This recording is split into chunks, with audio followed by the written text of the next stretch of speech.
Hi friends, Linda here from my fancy homestead. Today I was thinking that we are gonna do some meat because I bought some on Christmas sale and I need to process it and freeze it so that I can enjoy it for the next couple of months to come. And there's quite a few, quite a lot. I mean, yeah, there is. Let me just pull it out, all of the meat from the fridge, and I will show you how much I have.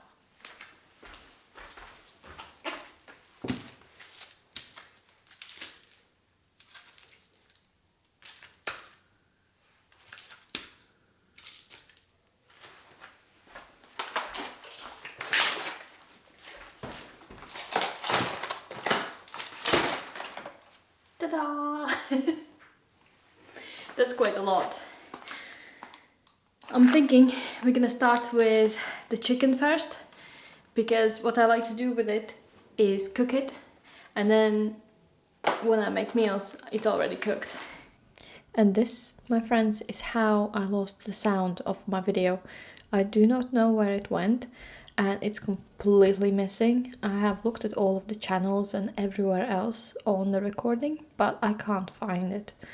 So I'm gonna do the voiceover. I have never really done a voiceover before, and I'm quite nervous about it. So usually I pack my chicken like this because it is easier for me to deal with. I don't need to worry about burnt edges or anything. It usually cooks in its own juice and it's easy to manage with the waste that it leaves.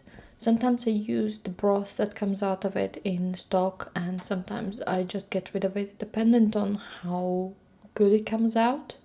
Usually just season it with pepper and salt, and then just put the foil on top to fold it in and keep all of the moisture in as it cooks in its own juices. This is how my mum does it, and I do it as well, and I really like it. It's easy, like very little mess. Put it on 160 degrees Celsius in the fan oven for, I cooked this one for 50 minutes, and then I added another 30 minutes. It's just a background thing, and then you can kind of forget about it while you do other things. I did buy a lot of mince. This one is the 20% fat pork mince because it was the cheapest one in the store, and I don't mind the fat that much. But if you want to go like lower fat content, then it's gonna be more expensive. I've been thinking about making my own mince at home, buying like shoulder joints or pork loin joints that are cheaper, and then just mincing them myself and seeing if it is actually preferable to the price value and how it pays off, if that makes sense. Decided that I had too many in one pot and I couldn't mix it all up in the same one. Usually add breadcrumbs, or you can add bread soaked in milk to just buff out the amount of meat you have, because meat's expensive, let's bet it, and the more you can stretch it out, the better it is. And here is me gonna go and cry soon enough.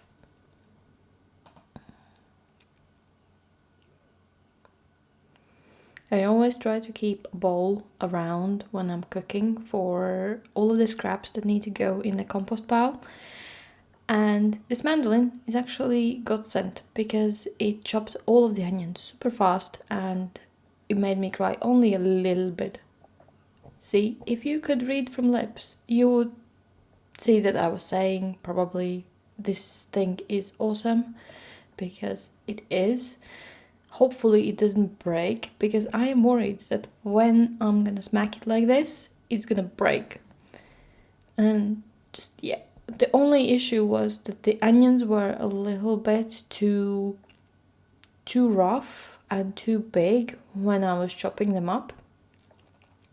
This is where I'm gonna go outside and cry a little bit.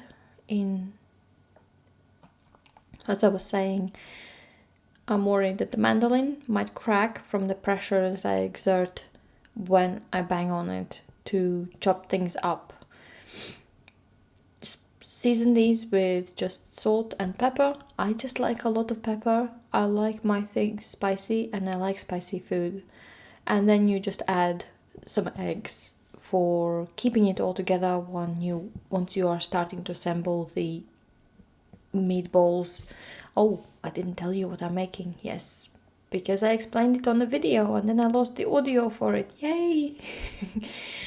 I am making frikadeles, which is like meatballs for the soup. So it's a vegetable soup with carrots and potatoes and frikadeles. And then when it boils, it makes this absolutely amazing broth, like vegetable broth with a little bit of tinge of meat. I just love it so much. I always want to have meatballs on hand, because then if I want to make there's me explaining this awesome instrument that I got for making the meatballs, because it portion sizes them. So yeah, when I make meatball soup, I want it to be there. I want the ingredients to be there, and all I need to worry about is carrots, which I have sliced and frozen, so I just need to drop one in, and potatoes. So all I need to basically worry about is potatoes. I will show you one time how I make it. It's amazing soup. Like, if you're sick or anything, it's just there. Awesome. And the other thing that I'm making at the moment is cotelettes, which is basically like meatballs that's flattened. The dough is the same. Well, it's not really dough, it's like the meat mixture with spices and everything. And then you flatten them out and bake them. You can basically freeze these and then pop them into the microwave for 30 seconds to up to a minute, and you have them baked basically afterwards, because they already been cooked once. And Mark likes convenient food, and I try to provide it for him, because otherwise he would just sustain himself of cookies all of the time, and we don't want all of his diet to come out of cookies, right? Now I'm just checking the chicken and it was not ready. So this was the first 15 minutes, and I bought myself a inside thermometer so you could stab things with it and figure out how hot they are inside, because before that I would usually use knife and I would just see if the juices were running clear. But now I don't need to worry about it too much, and I can manage it with the stabby thing. I think the guidance is over 78, but I usually go over like 85, 90 degrees Celsius inside. Here goes my first batch of meatballs, and I have just figured out that I can't carry the camera and the meatballs and open the door to the freezer at the same time. I wish I had an extra hand, but I don't, unfortunately. So meatballs going in, and they are going to be frozen very fast. There we go. Super happy about myself. Yay! And here comes the chicken, and this time it was ready. This is another 20 to 30 minutes in the oven. Let me just show you how to stab.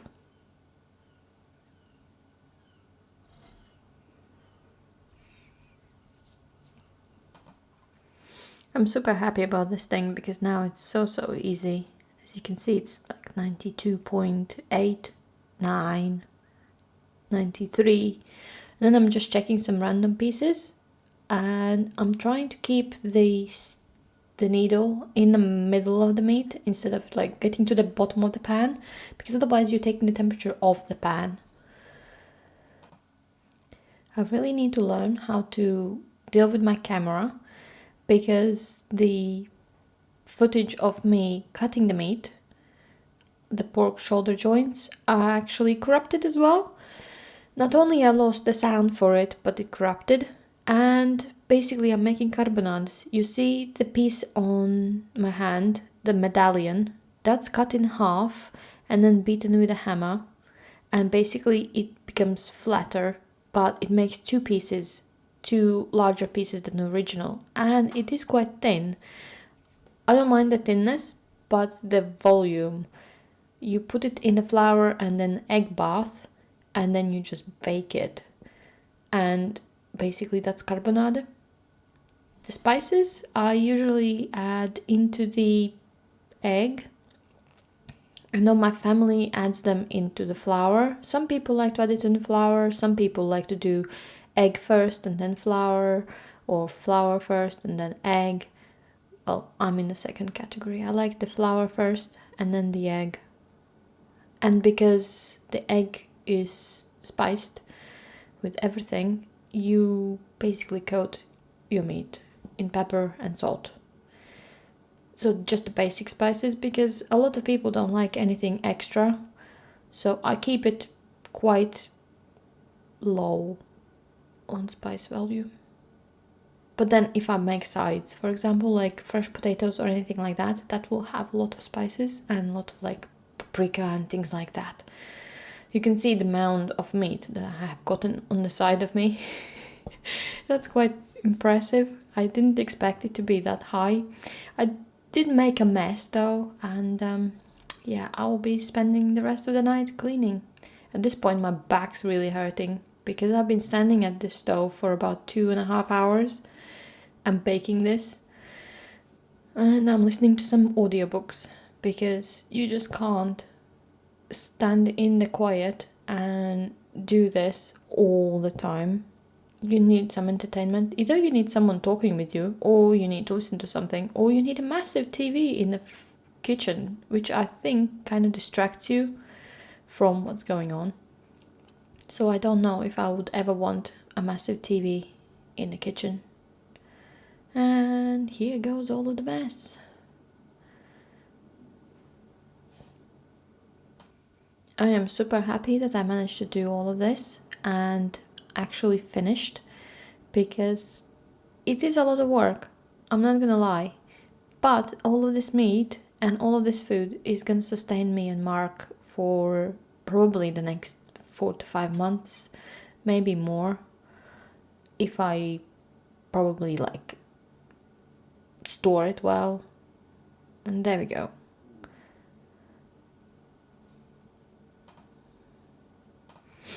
I like tidying up as I go, because if I don't, I'll get overwhelmed. And overwhelmed Linda basically is not a good Linda, because I keep getting distracted then. I need like super clean environment to work in, and I just like this bit. This is basically it, and this is my last try to freeze. Thank you very much for watching, and I hope you see you next time, where I will have some audio. But otherwise, have a lovely evening. Bye bye.